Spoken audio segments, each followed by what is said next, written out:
This is the Anta C202 6 Pro. And for those that need an introduction, Anta is the brand that currently sponsors Kenenisa Bekele. And in China, Anta is bigger than Nike and Adidas. But the question is, are their shoes any good? It's time to lace up the Anta C202 6 Pro and take them for a run.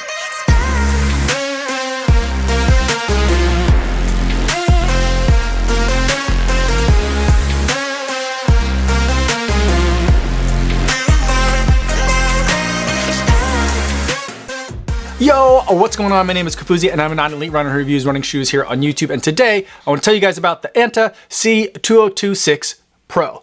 But before I give you my thoughts on this shoe, I do want to go over some disclosures. This is a shoe that Anta sent to me for the purpose of review, so I did not have to pay for these shoes. However, nobody's paying me to make this video or to include their brand in this video, and no one's going to get a chance to preview any of my footage or my thoughts before you guys get a chance to see this video on YouTube. So with that disclosure out of the way, let's talk about the Anta C202 6 Pro.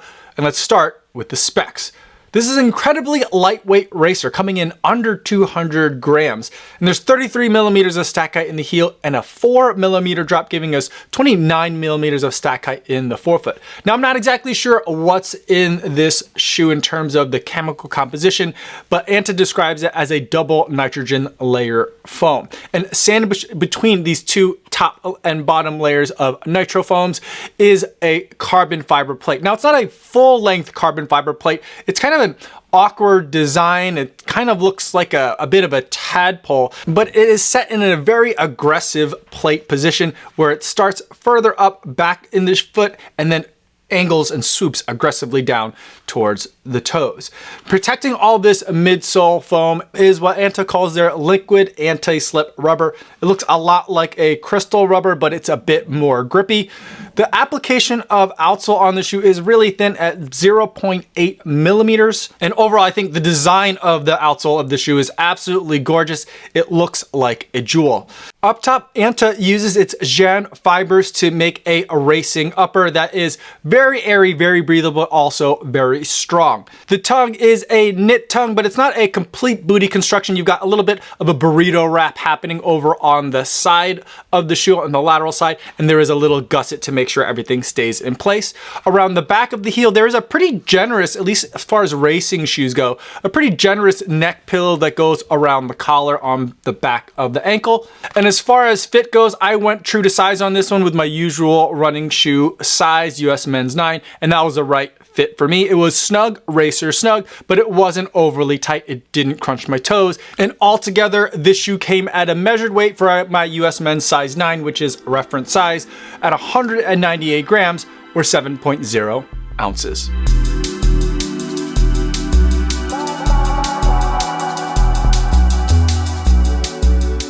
Now that we've talked about what the shoe is like on paper, let's talk about what it's like on foot. The Anta C202 6 Pro is an incredibly fast racing shoe, but it's also incredibly firm. There's not a lot of cushion or compression of the foams that I'm feeling when my foot hits the ground, but there is a great amount of pop that the shoe is giving me for a really explosive sensation. The rocker on this shoe is really aggressive, and even though it's a 4 millimeter drop shoe technically, it feels like a much more aggressive drop. It feels like I'm in a very aggressive running position when I'm in this shoe, and basically it's because I feel like when I'm trying to move quickly in this shoe that I need to be ahead of the rocker on this shoe, so it feels like my foot needs to land on the ground at an angle like this, otherwise I'm at a weird kind of bubble in the way that the rocker is on the shoe. And so it's a very aggressive running position. It's something definitely intended for very fast running only, but it's so aggressive that it feels like my toes are kind of like gripping and trying to scrunch down in order to prevent themselves from sliding too far forward in the shoe. And that kind of holding on for dear life sensation is a rawness in a shoe that I find really exhilarating and something I haven't experienced in racing shoes in a really long time. As companies started to catch up in the super shoe wars and develop and refine their products, I felt like a lot of the hurried, rushed nature of these shoes was something that we eventually lost. And for the most part, I think that's a good thing, but there's a part of me that was really excited at kind of the almost unfinished nature of this shoe. There's just like a raw power to this shoe that I really enjoyed, and just kind of almost like a recklessness to it that makes it feel really fun to put on when you're trying to run fast. Overall, I really like this shoe a lot, but I gotta say, it's just extremely hard on the body. It's a very fast shoe, it's a very firm shoe, and in a lot of ways, it feels like a track spike for the road. And I'm not saying that it's the most low to the ground shoe, and in fact, even though it's only technically 29 millimeters of stack height in the forefoot, it feels like one of the taller racing shoes that I've tested in a while. But there's just an analogous feeling to track spikes, where when I'm in the Anta C202 6 Pro, I know that I'm going to be able to get really fast speeds out of myself, but I also know that my body is going to pay the price for it later that evening and into the next couple of days.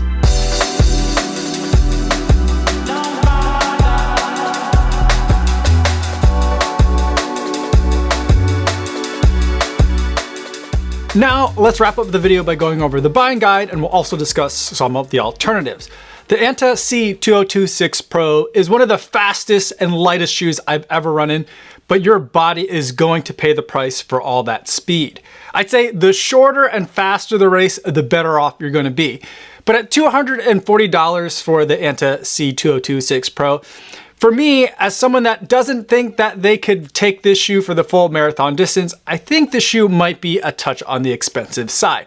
But this shoe is also very different than everything else that's out on the market today, so it might be exactly the type of shoe that you're looking for. And if that's the case, then the $240 price point, I think, is just about right. Let's take a look at some of the competition to see where that price and performance stacks up.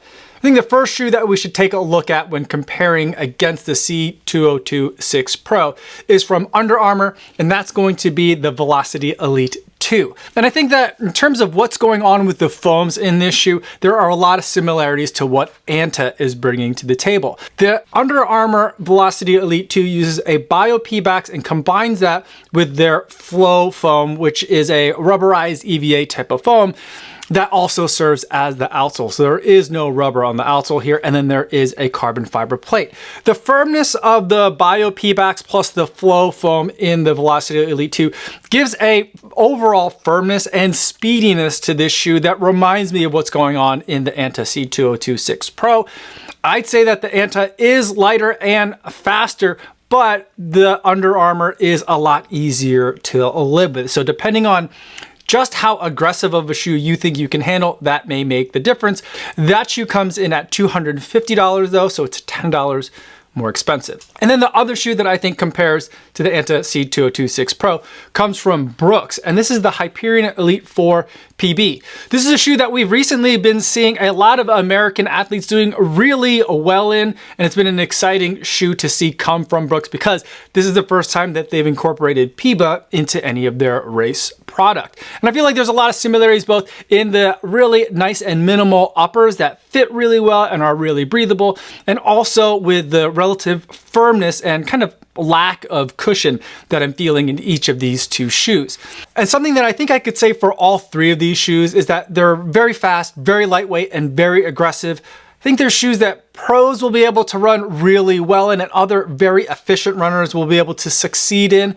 But for a lot of us non-elite runners, the shoes are just going to be a little bit too aggressive, a little bit too harsh for us to be able to use well. So those are my thoughts on the Anta C202 6 Pro. Let me know in the comments if you have any other questions, or better yet, stop by the live stream that I do over on the Kofuzi Run Club channel Mondays and Thursdays. I'd love to see you guys over there in the chat. That's all I have for today, everybody. Thanks so much for making it all the way to the end of this video. Hopefully you guys are staying safe out there on your runs, and I'll see you in the next one. Yo, what's going on?